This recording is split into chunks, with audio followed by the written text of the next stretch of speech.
tired, y'all. I'm not woke all the way, but I'm headed into the office.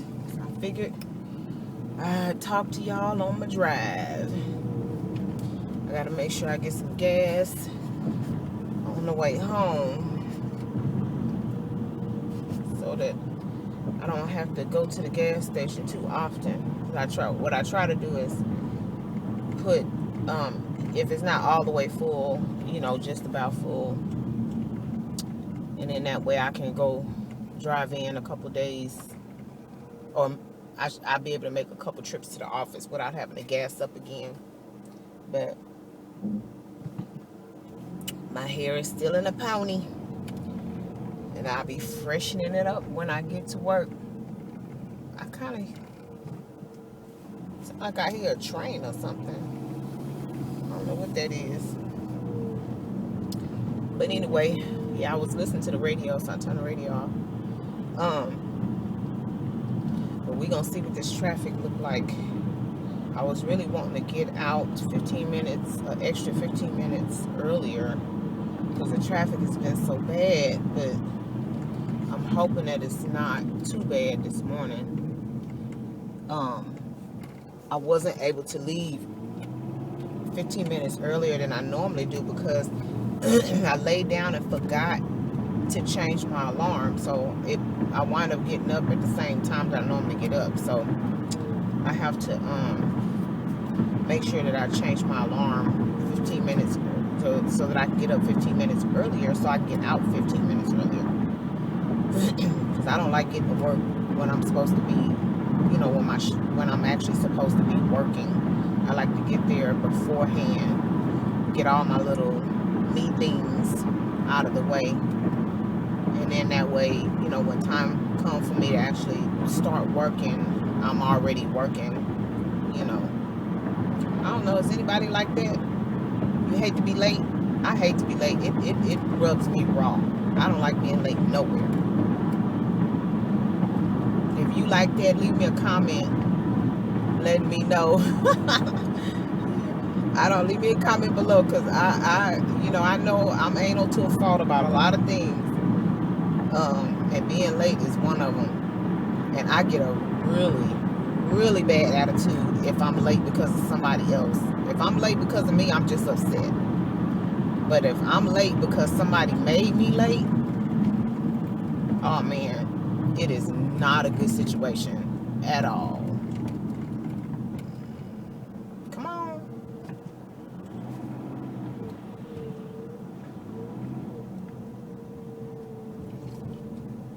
I was gonna let them in, but they ain't want to go. So yeah, it looks like this is how the traffic is gonna be over here now. I used to be able to just go and just get right on the freeway, but now they got this line, because they only have one lane, which is stupid. One lane that goes all the way over to the other side of the freeway where you actually get on. This other lane over here on the right, once you get up to right where the freeway is, you can only go right. You can't go straight. But anyway, y'all, why she over here fangirling? Because Dame Dash and Mylan showed my products that I sent them on their vlog. Dame posted a vlog yesterday, and they was looking at all the stuff that came in. Now, I sent the stuff a while back, but Dame was doing a lot of traveling and stuff like that, and I was so worried about the butter because, here the weather has been, it's been nice. We did have some cold days or whatever, and I know it's been snowing and all that kind of stuff up there in Detroit, but I was just still so worried about the butter, because the butter is very delicate. So, if it's sitting somewhere like in the post office and they got the heat on, it could easily melt. But they got my products, and they showed them on the vlog, and I was so excited. But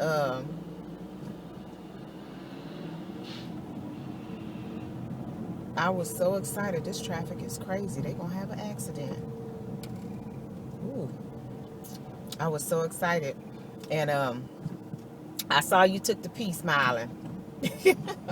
So Dame, I'll send you another set. I already sent out the oils, so y'all have to let me know what y'all think about that. And the question y'all had about what was in the jars, that's body butter. I heard Mylan say it's foaming up. That butter wasn't foaming up, boy. That wasn't soap. The only thing you had that would be considered soap is the body wash, and that was in a bottle. And then it looked like the butter that Dame kept talking about was blue. If it was in a little sample jar. So if it's the blue butter, that's juniper. Look at this fool. You about to cause an accident. That's called juniper, and I can send you some of that too if you want. But anyway, I was over there just gushing. I was like, oh my. Oh, excuse me.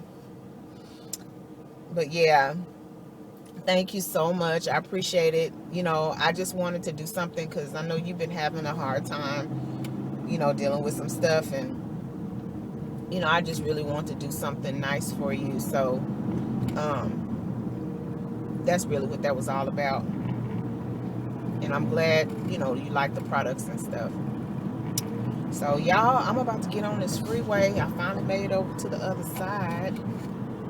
And I definitely want to be focused because these people crazy. Like this car in front of me just cut me off a second ago. And the thing of it is, a lot of times when people do stuff like that, they driving much nicer cars than what I got. I have skin. Y'all know how you rinse your mouth with mouthwash? But anyway, I'm gonna go so I can focus. I'll see y'all in a little bit. Hey y'all, so I am back. I haven't made it to work yet. I am working my way down the highway, but I wanted to come back because I listened to the Ricky Smiley Morning Show as I drive into work. And the topic, because they have this segment of the show called oh God, now I can't even remember. But basically, it's like what's going on in the world today. So they, you know, come up with a topic or pick a topic based on, you know, news, current events, that sort of thing. So today, what they talked about was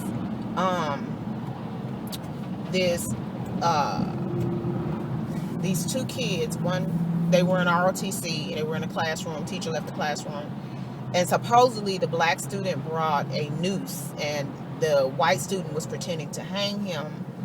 And, you know, the kids were laughing about it and everything. And all of this stuff is being investigated by the school. Some of the white kids spoke up and was, you know, saying exactly what happened. They didn't like it and stuff like that. And so what the radio staff was brought up was, do you feel like the younger generation now, do they take racism seriously? And so, you know, you had a lot of people, you know, weighing in, and then some of the callers, I heard a couple of the callers say, yes, we do, no, we don't. So they're actually speaking for their generation. But then you had some of the older callers saying, like one lady said, she don't think they take it seriously because they can only take it as serious as the parents take it. And if the parents are just trying to conform to the way society thinks just so that they can fit in and don't rock the boat and that sort of thing, then they're not really going to bring up racism and teach their kids about how things used to be. And one of the things that they, one of the callers mentioned is that they feel like the society is so desensitized, well, the younger generation is so desensitized to so many things, racism, sexism, ageism, and, you know, all that sort of thing, that they think that our generation and the one that came before us are just blowing stuff out of proportion. They feel like we're overreacting to everything, and everything is not as critical as we make it out to be. And then one of the radio personalities was saying that the other part of that is the fact that, you know, they're whitewashing the history that's being taught to the kids, so they don't really see like the raw, uncut version of the history that actually happened. So, you know, they're basically saying that, you know, their attitude about racism has been adjusted because if you don't know where we came from, then you don't know where we should be going. So basically, it's like if you don't know what has already happened to us, then knowing that some of these things are still happening and some of these things are still going on, won't be on your radar.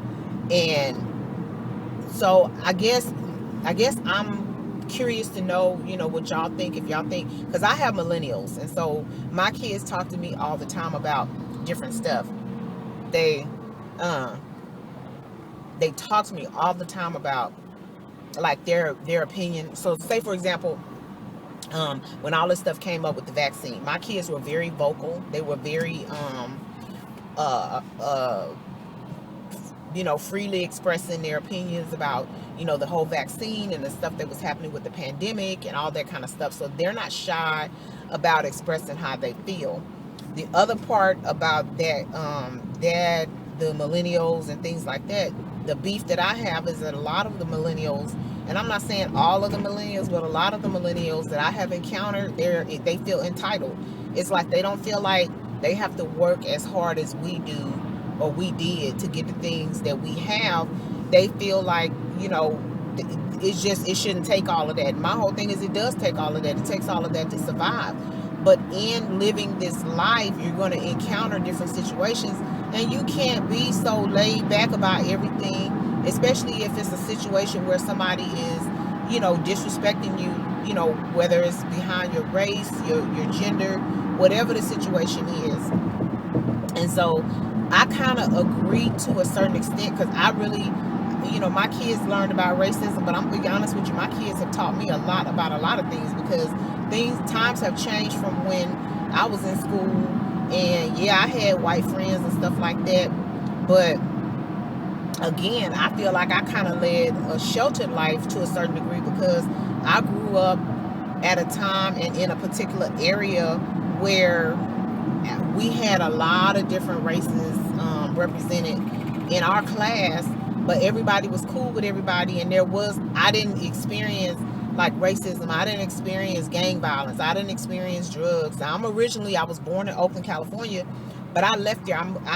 Was transplanted here in Houston the summer before I turned 9 years old. So from the 4th grade on, I was raised here in Houston. And so because I was raised in an area where we didn't really get the exposure to a lot of things that I probably would have got in California, because the area in California where I was growing up, East Oakland, I'm telling you, it's completely different. The gangs, the violence, the shooting, the drugs, I mean, all of that was present in the area, and it's a lot worse today than it was before. So I would have had that exposure.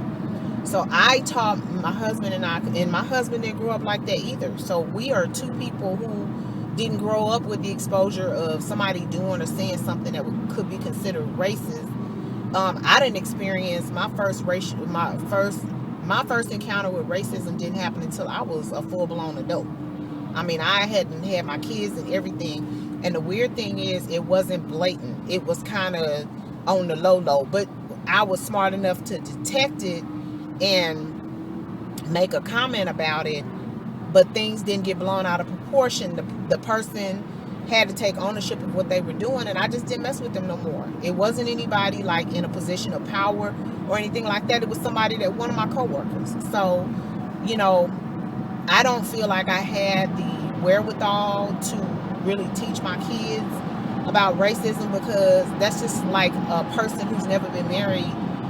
Yeah, you probably can talk to me about being in a relationship, but you can't talk to me about being a wife, because you've never been a wife before. And so that's just like, with the racism, I know what it is, but I have not had enough experience to be able, I can tell my kids, warn my kids against certain things, and, but as far as actually giving them the benefit of my wisdom and experience, having dealt with it, I don't have that to offer. So I'm curious to know, how have things been? If, for those of y'all who have children, leave me a comment below.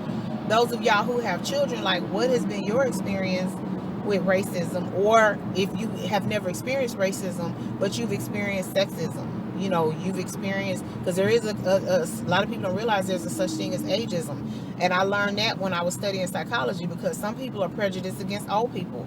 And it's like, once you hit a certain age, they feel like you're not competent enough to do a particular kind of job. Maybe they feel like, you know, your work performance will suffer because you've reached a certain age, different things like that. So, and you know, sexism, that has been around for like forever, because women have always gotten paid much less than a man doing the same job. And then if you're a black woman, that's a whole nother conversation. So, but yeah, so y'all leave me a comment below. That just really not triggered me, but it sparked a thought process.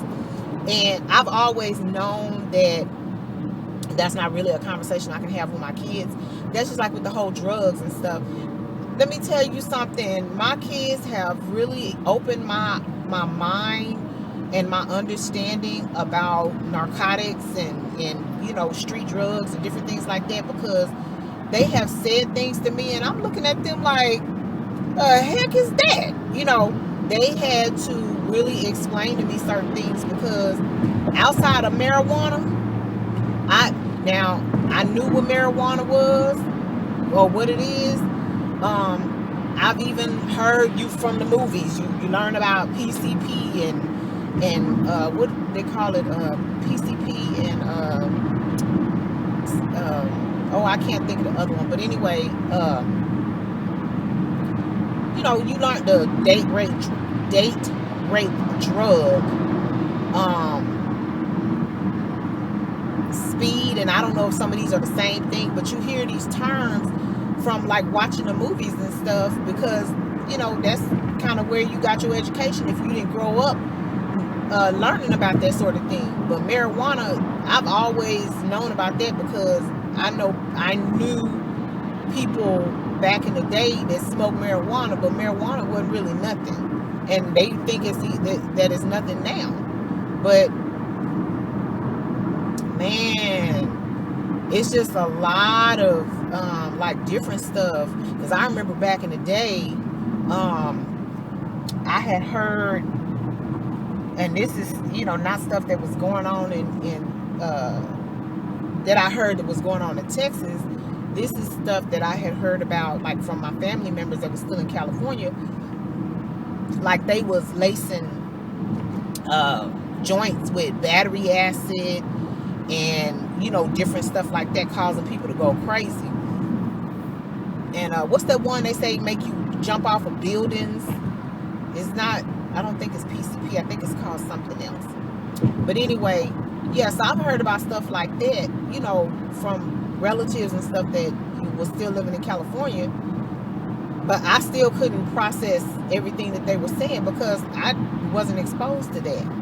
So anyway, yeah, that's enough for me rambling. I just want to come on and I want y'all to leave me a comment below. Real, you know, serious conversation. I want to know, as a parent, co-parent, godparent, if you are helping to raise a child, or if you are depositing anything into a child's life, tell me, you know, what your position is on the young people today. You know, do you agree with the radio personalities that there's a possibility, more likely than not, that the young people, this generation coming up, they're not present when it comes to things that are detrimental to the black culture? Are they not paying attention? Are they not taking it seriously? Like, what is the, you know, if you're taking the temperature of this generation, like what is it saying to you? So I'm so excited. I'm actually gonna make it to work well before I need to be there, because the traffic let up. There was like a stalled car that kind of slowed everybody down. So even though we started off kind of pumping our brakes a little bit back towards the house, as I get closer to work, it's gotten a lot better. So, but anyway, leave me a comment below. I would love to have this dialogue live, you know, because, you know, like I said before, you know, I have 2 millennials, and the funny thing is, although both my daughter and my son have very similar thinking, my daughter is more of a critical thinker, I think, than my son when it comes to societal topics. They think a lot alike, but she has like her brain processes information a little differently than his does, because at some point when it comes to certain things, my son is one of those kind of people to be like, bump that. He just don't care. You know, if it's, you know, he's not like that about everything, but about certain things, his thought processes, if it don't directly impact him, this whatever. And some things he has a very strong opinion about. It just depends on what the topic is.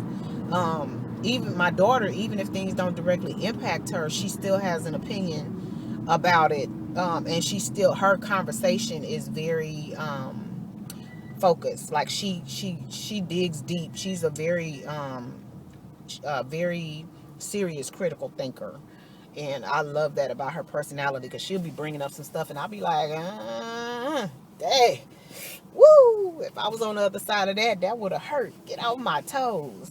But anyway, y'all hit me up down below, let me know what you think, and we'll be back. Bye.